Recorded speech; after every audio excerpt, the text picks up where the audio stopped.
Hey everybody, this is Craig Black with the CPA program at Dallas College. In this video, I'm going to go over the CPA exam eligibility rules and specifically for those who have a business degree that's not accounting, so management, marketing, finance, whatever, but bachelor's degree in business that's not accounting or an MBA. Okay, so if you have an accounting degree, I've got a different video for you to watch. And then if you have a bachelor's degree that is not in business, it's not accounting, it's not any business at all, and it can be anything, chemistry, nursing, it doesn't matter. But if it's not business and not accounting, then I've got another video. I've got a third video for you to watch. And if you don't have a bachelor's degree, go finish the bachelor's degree and then come back. I mean, obviously you can watch the video, but our program at Dallas College, the CPA program, is only for students who have completed a bachelor's degree and that need to take courses to become eligible for the CPA exam. But if you don't have a bachelor's degree, these courses won't count. That's a TSBPA, Texas State Board of Public Accountancy. That's their rule. That's not our rule. Okay.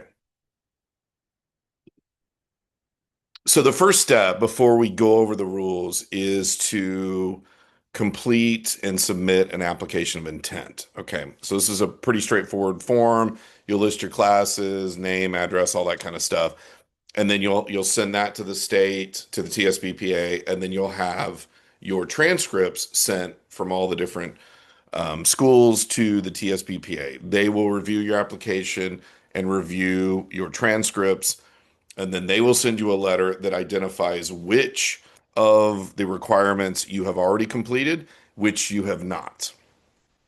So it's super important to do this early on so that we don't waste any time and take any extra classes. And at minimum, make sure that the bachelor's degree is approved and all that good stuff.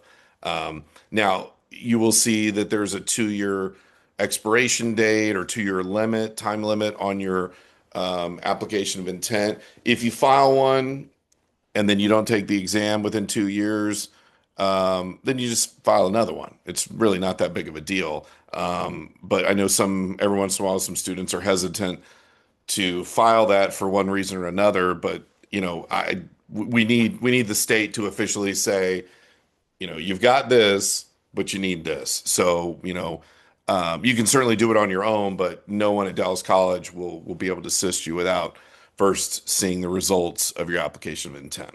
Okay, so here's a link for it. You can also just go to the TSBPA website, which I'm going to show you here in a second. You just put it in Google, just put TSBPA and then click on that and then go to exam qualification, applications, and then application of intent. So in fact, let me switch over and I'll show you how to do that. Let's see, share, and then we'll go to my web browser. Okay, so over here, Google, just put TSBPA, click on the link, and you'll get to this, and then just click on exam qualifications, applications, and then application of intent, and it'll look, oh, I don't have it up. Yeah, their website's pretty slow. So that's why I usually don't want to wait. But anyway, click on that. It'll get you there. So let me go back to PowerPoint here. Okay. Well, now we're going to the TSBPA website. So let's go right back to the website. All right, here we go. Website right there. All right. So here we go. Yeah. So again, Google it if you don't know the address. It's a kind of a weird government address. Okay, so now for our purposes, let's talk about the requirements, the actual education related requirements. So you go to exam and then go down to overview and click on requirements, and that'll pop up a window like this, or at least go to a website like this. And you'll see that you do a background investigation, you need a bachelor's degree, you need at least 120 semester hours. Now, the good news is I don't think there's a bachelor's degree that you can get, at least not in the US, that has fewer than 120 hours. So I think we've all got that. If you got the bachelor's degree, you should have 120 hours. Now you need 21 semester hours of accounting courses, and that's upper division. So if you took Principles of Accounting 1 and 2 or Principles of Financial Accounting, Managerial Accounting as a sophomore, which most business degrees require that, those courses do not count. Those are lower division. We're talking about just upper division. So these are the courses that the accounting majors. So if you're getting a bachelor's in accounting, these are the actual accounting courses that you would take. So that's the ones you need, and that's what we offer at Dallas College. So you need 21 hours. Okay. So if you click on accounting courses, it'll take you to this window and you'll see that we have category one and two. So within the 21 hours, you need 12 hours from category one, and there's four different areas. You need three hours from each of the four to get to 12. And then you need another 9 hours from category two. Now, most of you, I know, since this is for non-accounting business degrees and MBAs, most of you won't have any accounting courses. If you have an MBA, you might have something like, um, what is it? Financial accounting for decision makers, I think is what a lot of people call it. But that's not what we're talking about here. These are specifically accounting courses for accounting majors. And you might get credit for that course, but that would be between you and the TSBPA. That's another reason why you file the application of intent, because then they come back and they say, yeah, you have 3 hours of accounting. That's one less course that you have to take with us at Dallas College. All right. Now, those of you that have a finance degree, what I have seen is a lot of finance degrees include an upper division accounting course called Intermediate Accounting 1, Intermediate Financial Accounting 1, Financial Accounting 1, something like that. Usually it has the word intermediate in it, but it'd be a junior level, 3,000 or 300 level course. And the accountants will take that course plus the second. So intermediate one, intermediate two. The finance majors would take just the first one. So good news, if you're a finance major and you took that course, that's one less that you have to take. Now, if you took your bachelor or completed your bachelor's degree a million years ago, 10, 20, 30 years ago, and you just feel like you need a refresher, then absolutely, take it here. You don't have to rely upon a course that you took, many, many years ago. But I'm just saying, since a lot of us are like, nope, just want to take the minimum. If you've already got credit for it, then you don't have to take it. You could have difficulty with the second semester course, not having taken the first semester course recently. So that again might be another reason why you might go ahead and take the intermediate one, or what we call, what most people call intermediate one. Take that at Dallas College, just again as a refresher. So everybody needs 3 hours of financial accounting, 3 hours of auditing, 3 hours of tax, and 3 hours of AIS. You can also take accounting data analytics, but I think AIS would be what I would recommend. Better course in terms of broader application. Um, Accounting data analytics is kind of new and requires you knowledge of a lot of different areas. And I think it'd probably be more advanced than most students would need to take. I think AIS would be the one to take. And then beyond those 12, you need 9 semester hours from this category two. It pretty much includes all the kind of accounting courses that you could ever take um, at an upper level course, at a university or college. Let's go back to my PowerPoint.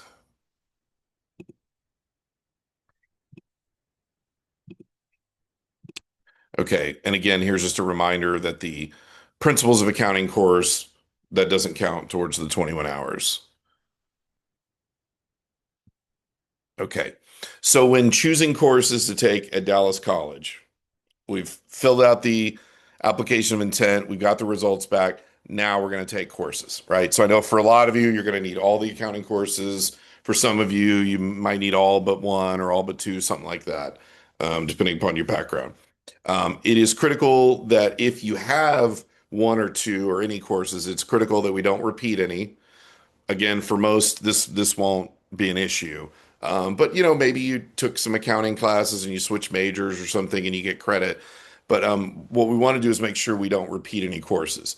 And there are courses that are the same. So School One offers the course, School Two, Dallas College also offers the course, but they have different names. And so just because it has a different name doesn't mean it's a different course, right? And so the TSBPA reviews all this, and they won't give you credit for repeated courses. So if you've taken a course twice, you'll get credit for the first time, but not the second time. So we want to avoid that. We don't want to waste any time. Unless, again, it's you took intermediate one 10 or 20 years ago and you want to take it, that's fine. Definitely take it just so you can, get up to speed on that information. But just know that if you've already taken it, you'll get credit for the first time, but not the second time. And if there's any question or you're not sure if a course is a course equivalent, you just contact the TSBPA and tell them, I took this course at UT Arlington or whatever. Is that the same as this course at Dallas College? So, is that a course equivalent? And they will be able to provide you with that information. So let's just go over brief generic course equivalents. Anything, again, intermediate accounting one, intermediate financial accounting. Those are mostly going to be, will almost always be the same as our ACNT 1373 and 1374, which we call Financial Accounting Reporting Standards 1. Now, we do have a course on the schedule called Intermediate Accounting or something like that. That's part of the associate's degree. In fact, that's why we don't get to use that name because it's a different course. Only these courses right here are TSBPA approved. So don't get excited. You see intermediate, you're like, "Oh, I'll take that." No, that's a associate's degree class. Unfortunately, I wish we had the name so it'd be more consistent, but we don't. So that's what our intermediate financial accounting courses are called. So again, for most of you, I think that's it. I don't think any of you probably took tax courses or audit or anything like that, but all those rules would apply, you know. So most likely, again, our finance majors probably took intermediate one, and that's going to be the same as ACNT 1373. But here's all of our accounting courses. Um, Actually, no, this number right here is wrong. This should be 2378. Let me see if I can fix that real quick.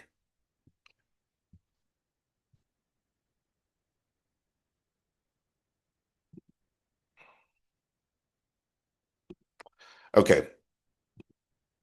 Yeah. Advanced taxation. Sorry, 2377. I'll get it right. That's actually, those are new courses. We've got some 2 hour tax courses that are a little weird just because of everything's in multiples of three. So we're replacing our 2 hour courses with 3 hour courses. So currently on the schedule, this video is being recorded in January of 2026. So for the spring and summer of 2026, we have 1277, 1278, and 1279. Those will eventually go away. And then in the beginning with the fall of 2026, we'll move to 1377 and 2377. Um, so here are all the accounting courses we offer. And then let me show you how which courses you want to take to satisfy the category one, category two thing. Um, so you need one tax course. You need 3 hours of tax. So I would recommend that ACNT 1377. Again, if you are trying to get courses in the spring or summer of 26, they'll be a little bit different. It's 1277, 1278, and 1279. But those are 2 hour courses. So if you take all three, you'll get 6 hours. For your financial course, you'll want to take 1373. Now, if you've already taken it, then you've already completed that requirement. If you've already taken intermediate one and you get credit for that. So, and then for the AIS, ACNT 2332 is our accounting information systems course. And then our audit course is ACNT 2378. So these four courses right here, these will get you the 12 hours of category one. Okay. Then for category two, I recommend, and again, sorry about the wrong course number. Let me fix that. 2377. Okay. So for the remaining 9 hours, I'm going to recommend 2377, which is the second tax course. and then ACNT 1374, which is the second financial accounting course. Now that's only 6 hours. So you've got 12 hours from category one, and then these 6 hours, that will get you to 18 hours. The reason why I recommend exactly those courses and no alternatives to those courses, those are the ones that everybody should take. Those are kind of your core courses. Those relate directly to what's tested on the CPA exam. So those are an absolute must. Again, if you were to get a bachelor's of accounting, a bachelor's degree in accounting, BBA, BS, whatever in accounting, you would take those 18 hours. Um, Now we need 21.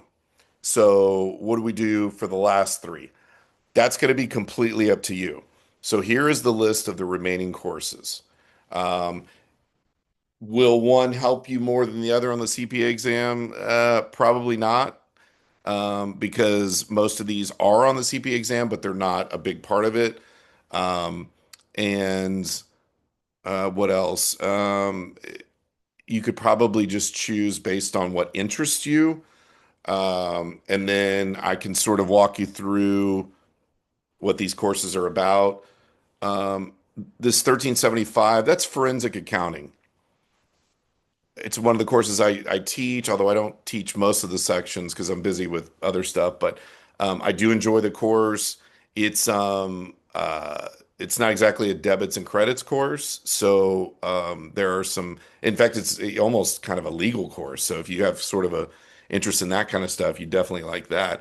I would also argue it's one of the simpler classes, meaning, even someone without a strong accounting background could hit the ground running on a course like that. It doesn't build on a bunch of other courses that you need to take before to get to it.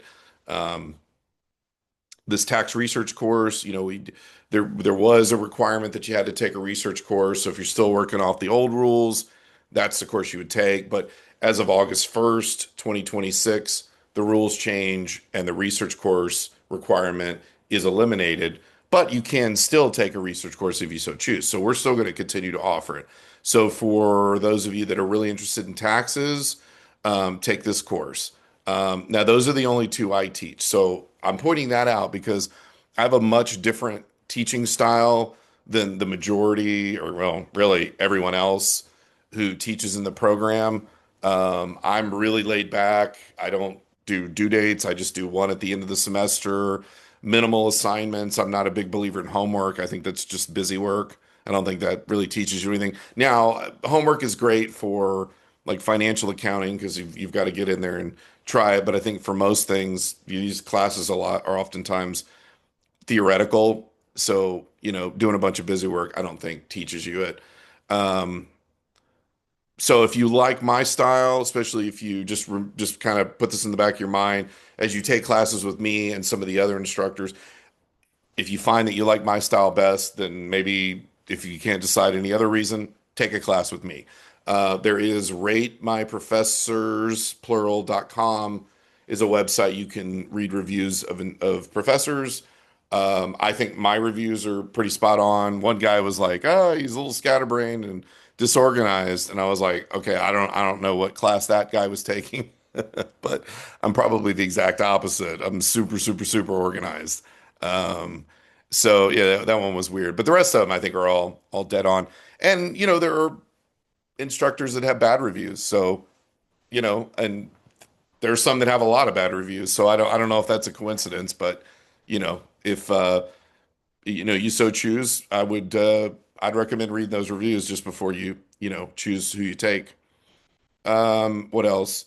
So government not for profit, I mean, it's a little bit on the exam, but not much. And it's such a different style of accounting. Like for me, I don't really get it. I think it's weird. It's not my thing at all. But there are plenty of great jobs. So if you're like, oh, I want to go work for the government jobs are great because you get a pension, you get great benefits, you get all the holidays. So that might be something to consider. Um, Financial statement analysis, if you're a little more of a finance kind of person, yeah, you probably like that class because it's accounting and finance kind of together, a lot of the formulas and stuff. The metrics that you use to sort of evaluate a company. And then accounting data analytics, again, is new. So you may have an interest in that. So difficult course, though, I will say that, and that's probably one you should take towards the end instead of at the beginning, once you've had exposure to a lot of different topics. So, what order should I take the courses in? Okay.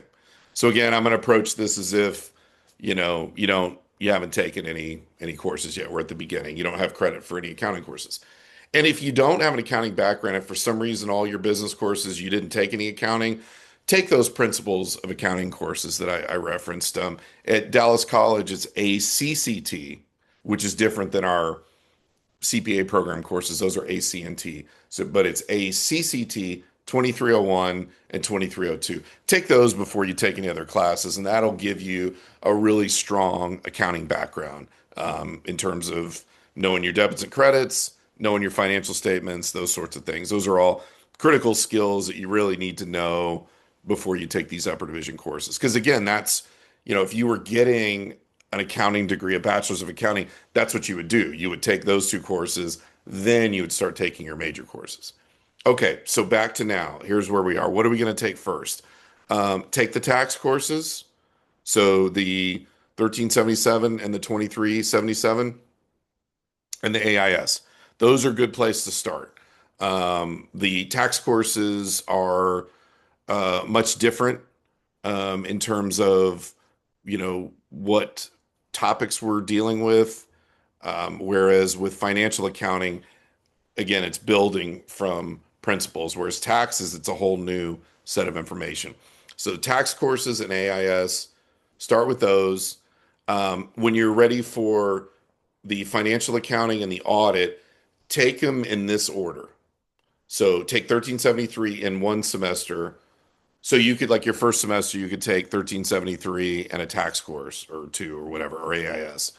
Or you could wait till your second semester. But take 1373. Once you've passed that, once you've completed that, then the next semester take 1374, and then the next semester take audit. Don't put those together because those courses kind of naturally progress from one another. And then the rest of the courses don't really matter. I suppose financial statement analysis, you don't want to take that first. You probably want to take that a little bit later, but government's so different. I don't know that it really matters where you take it. Let me see what some of those other courses were. Accounting data analytics, take that at the end. Forensic, you could take that anytime, so you could take that at the beginning. Now, let's talk about the business course requirement. Let's go back to the TSBPA website. Okay, and then, right here it was 120, bachelor's degree, 120 hours, 21 hours of accounting, and 24 hours of business courses. It also says right here, it must include 2 semester hours of business communications.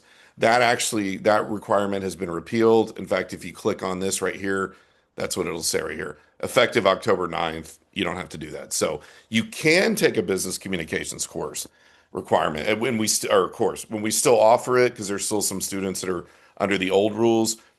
So if you want to, you can take that course, but we're not going to be offering it much longer. It's ACNT 2345, technical writing for accountants. Okay, so 24 hours of business. So you click there, business courses, and it'll pop up here.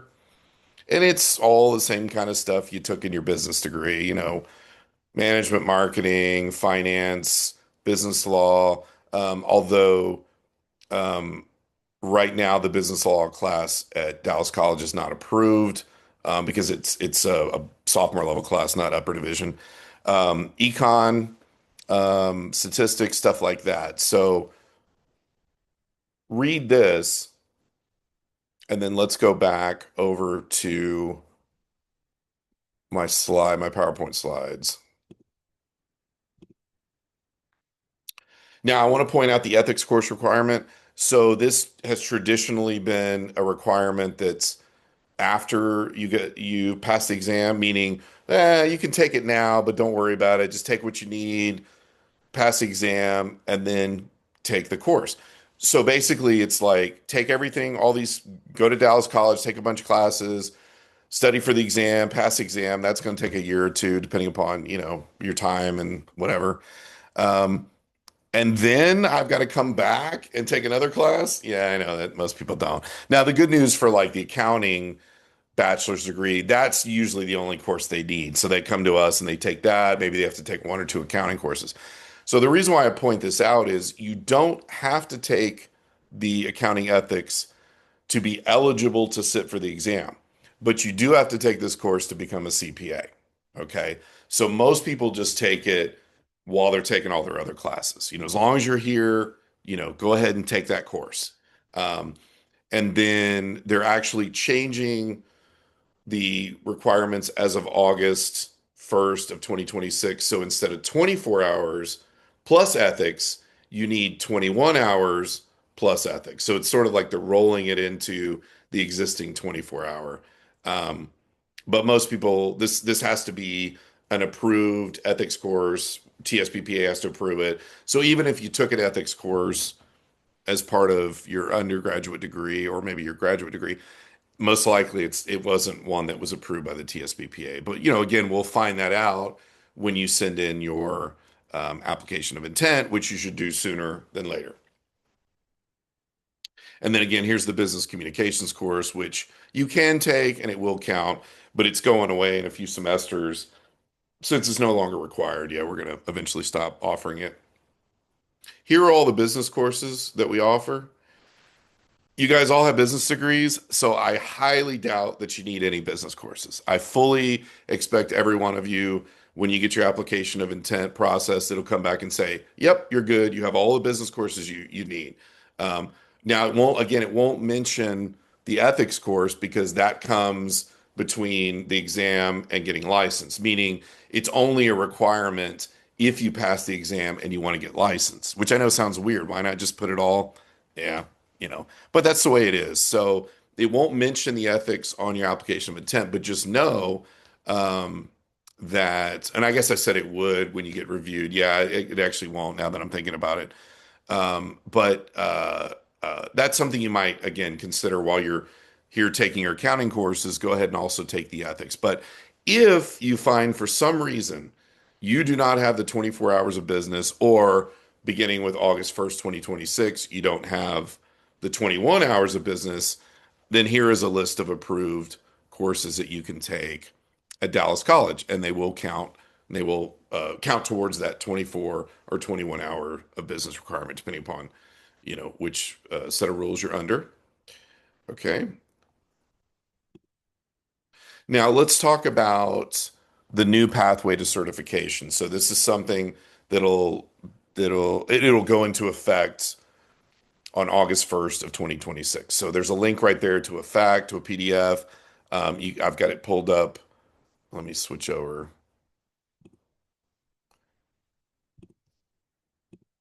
Okay.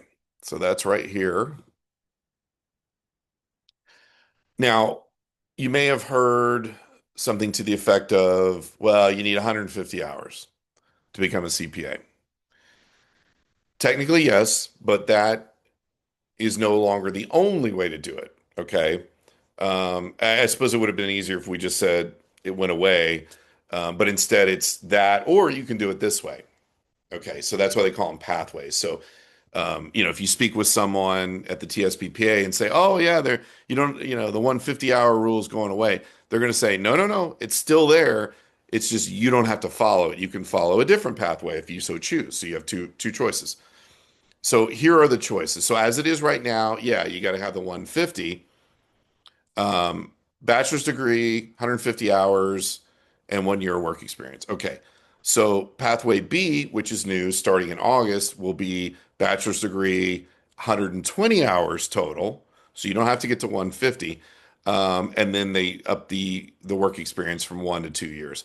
I remember back when I was finishing up my accounting degree, my undergraduate degree, I remember people saying, "Oh, you got to sit for the CPA exam right away, right after you graduate, because that 150 rule is coming." But for me, I was going to law school, and I did actually go to law school and graduate, become an attorney, and that's how I got my extra hours because law school is 90 hours. So, between undergraduate and law school, I had well over 200 hours, and then throw in my master's, and I've got like 250 hours. So it was never a issue for me, but I know for a lot of students, the last thing you want to do is get a master's. So when the rule was just you got to get 150, that was pretty much all the only choice you had was go get a master's in accounting. Then they added the community college programs like we have here at Dallas College so that you could take courses here much more affordable than going and getting, spending 40 or 50 grand. You spend I don't know, I think we're like $300 a course if you're in district, versus whatever they charge a couple $1,000s a course for graduate school. And they make you do the degree, right? Here at Dallas College, just take the courses you need. We have a certificate, but you don't have to follow the degree plan. You can take just whatever courses you need. All right, so we've got this new plan here. So I'm going to assume most everybody's going to follow that, unless you just happen to already have an MBA or some kind of master's. You might go with this, but again, I'm going to assume most people are looking at the 120. So again, effective August 1st, 2026. Now, here's how it changes if you go pathway B. All right. To sit for the exam, to be eligible to take the exam, you need the bachelor's degree, 120 hours, and 24 hours of upper level accounting. The way it is right now today, it's 21 hours, okay, which presumably that'll stay on the other pathway. So, again, if you're going with the new pathway, 24. Now, what I talked about earlier in the video was 21 hours. Okay, so all you do to get to 24 is just take another course on that extra little list, forensic, government, financial statement analysis, one of those, data analytics, whatever. So just take an extra one to get to 24. Okay. 21 hours of business. Wait, it was 24. Right. And it still kind of is 24. It's like, here's the ethics requirement. So instead of 24 plus the ethics, it's 21 plus the ethics. So they kind of look at it as we're keeping it at 24 and including the ethics, which I know is just a word salad, right? So just think of it this way. You most likely, I'd be shocked if, because again, this video is for those of you with business degrees and MBAs. I'd be shocked if you didn't already have 21. So you should all be good on that, but you probably don't have the ethics course, which again is that AC&T 1335. And in terms of the timeline, when you can take a course, that's another course you can take your first semester at Dallas College or your last or anywhere in between because it's not an accounting course. It's an ethics course. So you don't need a background in accounting, a strong background in accounting at all to take that course. So you can take that at any time, with me. I teach most of the sections of that. And then once you pass the exam to become licensed, what else do you need? Well, you need a bachelor's degree, 120 hours, 27 hours of accounting. That doesn't mean you need an additional 27. It just means you need 27 total. So you needed 24 total to take the exam. Now you need 27 to get licensed. So it just means you need to take another class. Again, don't come to Dallas College, take a bunch of classes, go take the CPA exam, and then go, oh, I got to go back and take one more accounting. Just do it now, again, because all your paperwork will be about eligibility to take the exam. Like the state's like, nope, you need 24, or 21 if you do the current rules. But just know you're going to need ultimately 27 to get licensed. So again, just take one more on that list, whether it's government or, if you never took forensic, 24 hours of business, including the ethics. Again, 21 hours plus the three. I know, super confusing. Good news is we're all business majors, right? You got that covered, except the ethics course. Okay.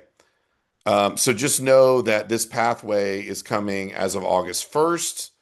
So you may hear references to 150 hours being eliminated. Just know as it exists today, it's 150 hours total college credits. And then in August 1st, there's a different pathway. So you can take that pathway.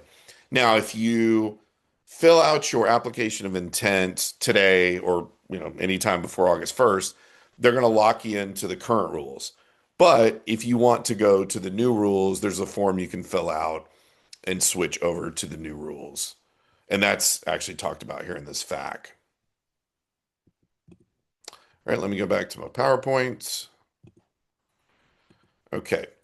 So again, just remember the very, very first step is where's our, yeah, application of intent. Do that first, right? Do that now. Get that sent off and get that processed. Um, so when you're ready to come to Dallas College, it's real simple. We are a community college, so we have open enrollment. So you got a pulse, you get in.